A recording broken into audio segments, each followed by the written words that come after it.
Before we get to the main event of draining that blister, it's crucial to gather all the necessary supplies. Trust me, you don't want to be scrambling for things mid-process with an open blister on your foot. Here's what you'll need: a needle or pin, alcohol wipes, antiseptic solution, clean gauze or a bandage, and antibiotic ointment. Having these items ready and within arm's reach will make the whole process smoother and safer. First up, let's talk about the needle or pin. This will be your tool for puncturing the blister. But you can't just use any old needle. It needs to be sanitized to avoid introducing any bacteria into the blister. You can use alcohol wipes to clean it thoroughly, or even boil it in water for a few minutes if you want to be extra cautious. The goal is to make sure it's as sterile as possible. Next, you'll need alcohol wipes and antiseptic solution. These are essential for cleaning both the blister and the surrounding skin before you start. Cleaning the area minimizes the risk of infection, which is the last thing you want when dealing with an open blister. Once the blister is drained, you'll need clean gauze or a bandage to cover it up and protect it from dirt and bacteria. And finally, antibiotic ointment is your best friend. Applying it after draining the blister helps prevent infection and speeds up the healing process. Having all these supplies ready to go ensures that you can drain the blister quickly and efficiently without any hiccups. Proper preparation is key to preventing complications and making sure your foot heals as fast as possible. So gather your tools, find a clean, well-lit space, and let's get ready to drain that blister safely. Please give it a thumbs up, leave a comment, and subscribe to Brain Blitz for more awesome tips and tricks. Sanitizing tools and area. All right, now that you've got all your supplies ready, the next crucial step is sanitizing everything to prevent infection. This is super important because the last thing you want is to turn a simple blister into a painful, infected mess. So, let's get into how to properly sanitize your tools and the blister area. First, take your needle or pin and make sure it's sterile. You have a couple of options here. The quickest method is to use alcohol wipes. Simply take an alcohol wipe and thoroughly clean the needle or pin, making sure to cover every part of it. If you want to be extra sure that it's germ-free, you can also boil the needle or pin in water for a few minutes. Just bring a small pot of water to a boil, drop in the needle, and let it boil for about 5 minutes. Carefully remove it with clean tweezers or tongs and let it cool on a clean, sanitized surface. Next, you need to clean the area around the blister. Start with an alcohol wipe or antiseptic solution. Gently clean the skin around the blister to remove any dirt, sweat, or bacteria that could cause an infection once the blister is drained. Be thorough but gentle. You don't want to pop the blister prematurely. If you're using an antiseptic solution, apply it to a cotton pad and wipe around the blister area. Let it dry completely before proceeding to the next step. This ensures that the area is as clean as possible and minimizes the risk of introducing bacteria when you puncture the blister. Taking the time to properly sanitize both your tools and the blister area is essential.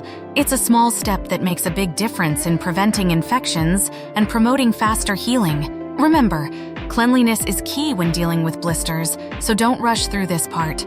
Once everything is sanitized and ready, you're all set to move on to the actual draining process. Step-by-step process. All right, now that everything is sanitized and ready to go, it's time to drain that blister. Don't worry, it sounds scarier than it is. Follow these steps carefully and you'll be back on your feet in no time.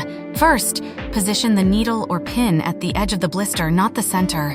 This is crucial because you want to keep the overlying skin as intact as possible to protect the underlying skin and promote faster healing. The edge is the best spot because it allows the fluid to drain out gradually and minimizes the risk of tearing the skin.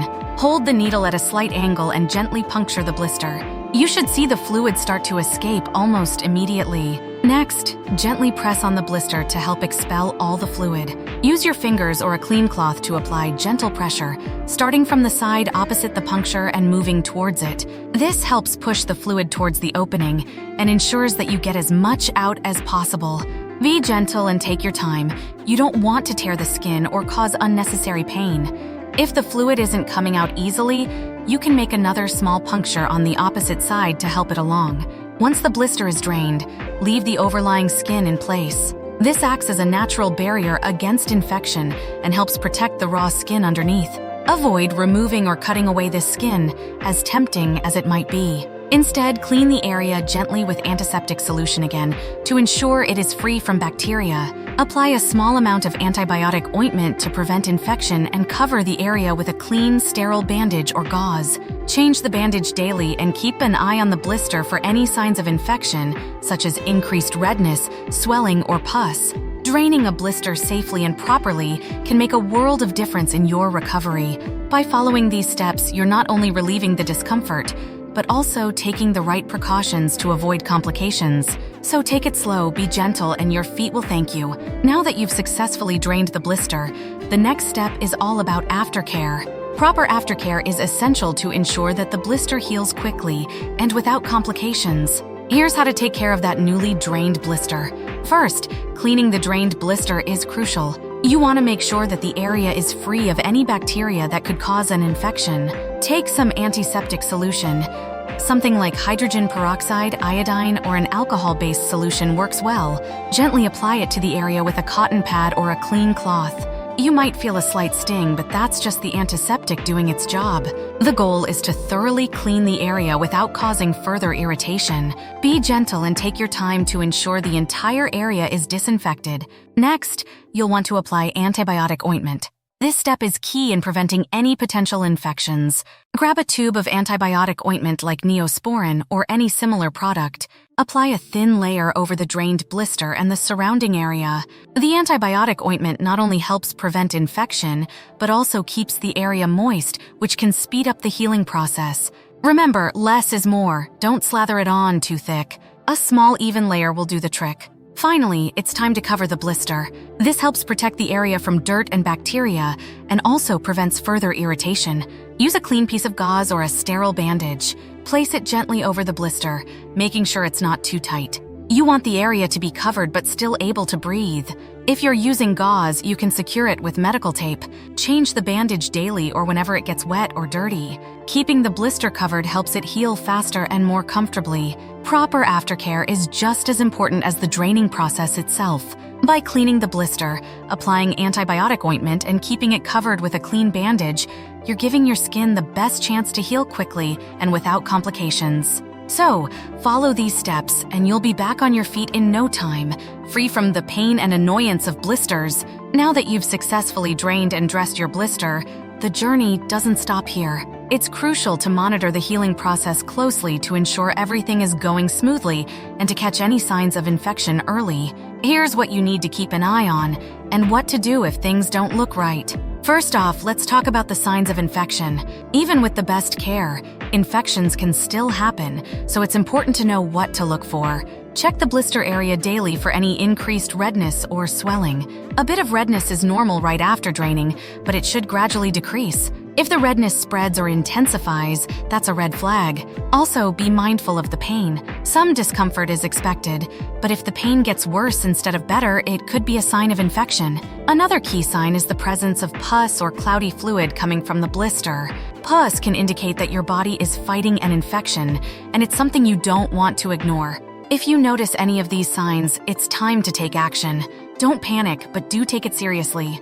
First, clean the area again with antiseptic solution and reapply antibiotic ointment, then cover it with a fresh, sterile bandage. If the signs of infection persist or worsen over the next day or two, seek medical attention. A healthcare professional can prescribe stronger antibiotics or provide additional treatment to prevent the infection from spreading. It's always better to be safe than sorry when it comes to infections. While you're monitoring for infection, continue to take good care of the blister. Keep it clean and dry, change the bandage regularly, and avoid activities that could irritate the area. Give your body the time it needs to heal, and don't rush back into strenuous activities too soon. By staying vigilant and proactive, you can ensure a smooth healing process and get back to your normal routine without any complications. Remember, your body knows how to heal itself. It just needs a little help and attention from you. All right, now that we've covered monitoring for infection, let's focus on promoting healing. Taking care of your blister after it's been drained is crucial to ensure it heals properly and quickly. Here are some tips to keep the blister clean and dry, manage bandage changes, and avoid further irritation. First, keeping the blister clean and dry is your top priority. Make it a habit to gently clean the area with an antiseptic solution daily, especially after activities that might cause sweating or dirt buildup. Use a mild antiseptic wipe or a cotton pad soaked in an antiseptic solution to carefully cleanse around the blister. This helps prevent any bacteria from causing an infection. After cleaning, make sure to pat the area dry with a clean towel or let it air dry. Moisture can lead to maceration of the skin, which can slow down the healing process and create an environment for bacteria to thrive. When it comes to changing the bandage and reapplying ointment, consistency is key. Change the bandage at least once a day or whenever it becomes wet or dirty. Each time you change the bandage, reapply a thin layer of antibiotic ointment. This helps keep the area moist, which is beneficial for healing, and also prevents infection. Make sure the new bandage is clean and sterile. If you notice any signs of the bandage sticking to the blister, use a non-stick gauze pad to cover the area before applying the bandage. This will make bandage changes less painful and prevent further irritation.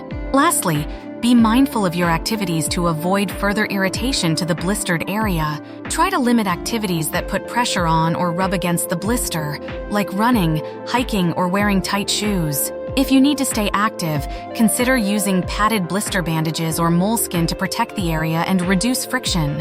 Also, make sure your footwear is comfortable and not contributing to the problem. If the blister is on your foot, wearing open-toed shoes or sandals can help reduce pressure and allow the area to breathe. By following these tips, you'll create an optimal environment for your blister to heal. Keeping the blister clean and dry, regularly changing the bandage, and avoiding further irritation are simple yet effective steps to ensure a smooth and speedy recovery. So take good care of that blister, give your body the support it needs, and you'll be back on your feet in no time. Proper aftercare and vigilant monitoring are key to a smooth recovery. By following these steps, you can minimize the risk of complications and help your blister heal as quickly and comfortably as possible. Remember, taking a few extra minutes to do things right can make a big difference in your overall comfort and health. If you found this video helpful, please give it a thumbs up, leave a comment, and subscribe to Brain Blitz for more awesome tips and tricks. I'd love to hear your own tips and experiences with dealing with foot blisters, so feel free to share them in the comments below. Your support means the world to me. If you haven't seen it yet, be sure to check out our previous video on top 10 home remedies to soothe sunburn fast. It's packed with practical tips that you'll definitely find useful. Remember to take good care of your feet and consult a doctor if you notice any signs of infection or if the blister isn't healing properly. Stay safe, stay healthy, and I'll see you in the next video. Take care.